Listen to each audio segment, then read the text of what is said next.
So, panibagong araw nga mga kasaka ay magtatanim tayo ngayon ng kamote guys.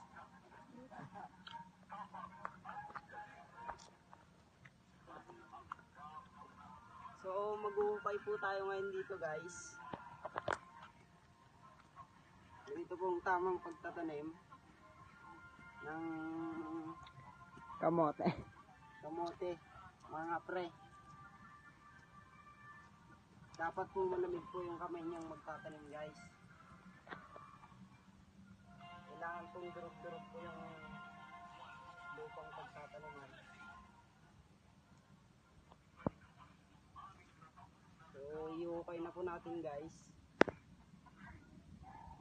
Tapos ito naman po guys, dapat may allowance po para pagka lumaki po sila medyo magkalayo po yung kanyang puno. So, durug-durugin lang po natin yung lupa guys.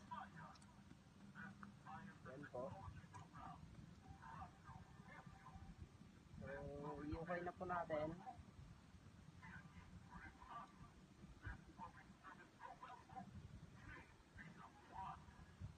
So, hanggang dito na lang po guys. Paalam.